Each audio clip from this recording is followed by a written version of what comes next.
Assalamualaikum warahmatullahi wabarakatuh. Nama saya Friska Luciana Putri dari kelas Manajemen 19E NPM 19411174. Di sini saya akan mereview sebuah film yang berjudul Laskar Pelangi. Laskar Pelangi adalah sebuah film garapan sutradara Riri Riza yang dirilis pada 26 September 2008. Film Laskar Pelangi merupakan karya adaptasi dari buku Laskar Pelangi yang ditulis oleh Andrea Hirata. Film ini menceritakan kisah masa kecil anak-anak kampung dari suatu komunitas Melayu yang sangat miskin di Belitung. Anak-anak orang kecil yang mencoba memperbaiki masa depan mereka dengan semangat yang besar. Film ini berceritakan tentang bagaimana anak-anak di salah satu pulau di Indonesia, di mana mereka harus berjuang untuk bersekolah. Cerita ke-10 anak Laskar Pelangi yang terus berjuang untuk menggapai mimpi mereka, serta keindahan persahabatan yang menyelamatkan hidup manusia. Dalam film Laskar Pelangi ini banyak sekali bermunculan masalah-masalah atau konflik-konflik. Namun, konflik awal yang pertama muncul adalah saat suasana mulai tegang, karena ternyata pendaftar tidak mencukupi batas minimal siswa yang disyaratkan. Apabila calon siswa yang mendaftar kurang dari 10 anak, maka SD Muhammadiyah harus ditutup. Puncak konfliknya ialah setelah ditunggu hingga siang, ternyata jumlah pendaftar tidak lebih dari 9 orang. Jumlah ini tentu saja belum mencukupi persyaratan Depdikbud. Hal ini tentu saja sangat mencemaskan Pak Harfan sebagai kepala sekolah dan Bu Muslimah sebagai guru. Sampai pada akhirnya Pak Harfan memutuskan untuk memberikan pidato sekaligus mengumumkan bahwa penerimaan siswa baru dibatalkan. Tema utama dalam film Laskar Pelangi ini adalah pendidikan. Latar tempat yang digunakan dalam film ini adalah di sebuah sekolah bernama SD Muhammadiyah yang terletak di Desa Gantung, Kabupaten Gantung, Belitung Timur, Sumatera Selatan. Namun ada pula yang latarnya di rumah, pohon, goa, tepi pantai, pasar, dan lain-lain. Tetapi masih di kawasan Belitung. Latar waktu Laskar Pelangi ini merupakan film yang menceritakan kisah nyata meski ada bumbu imajinasi.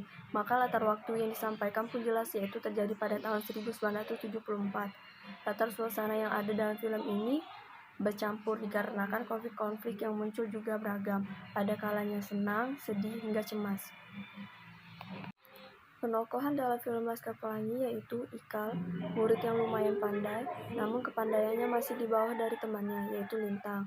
Taprani, sosok yang tampan, rapi, perfeksionis, lumayan pintar, pendiam, santun, manja, dan sangat berbakti pada orang tua. Sahara, sosok yang perhatian, namun ia termasuk tipe orang yang temperamental, ketus, susah diyakinkan. Alkiong sifatnya begitu polos dan selalu mempercayai apa yang dikatakan Mahar.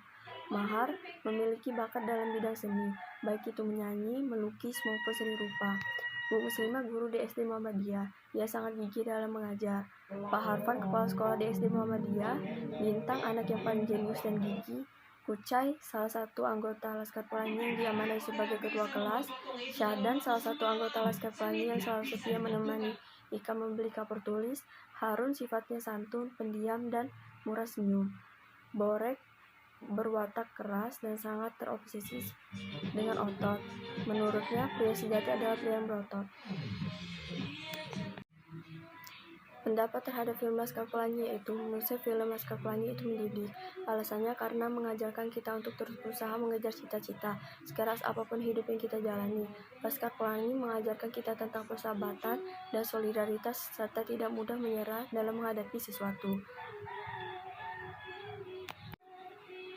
Kesimpulan dari film Laskar Pelangi, saya termotivasi dan terinspirasi bahwa setiap orang memiliki sebuah potensi yang berbeda-beda, seperti Ikal yang tertarik di bidang sastra, Lintang si anak jenius yang tertarik dengan matematika, Mahar si penyanyi yang menyukai di bidang seni, Kucai yang tertarik sebagai seorang pemimpin, dan Harun anak yang memiliki keterbelakangan mental, namun ada banyak potensi yang ada dalam dirinya. Dari semua itu, janganlah menyamaratakan semua potensi dan kemampuan yang dimiliki oleh setiap orang, dan janganlah menilai kepintaran karena mendapat nilai yang bagus. Sebagai orang tua, harus memahami dan mengetahui potensi yang ada pada diri anaknya, sekaligus memberikan bimbingan dan kesempatan sehingga anaknya dapat meraih cita-cita yang diinginkan, sesuai dengan potensi yang dimiliki oleh masing-masing anak. Terima kasih. Wassalamualaikum warahmatullahi wabarakatuh.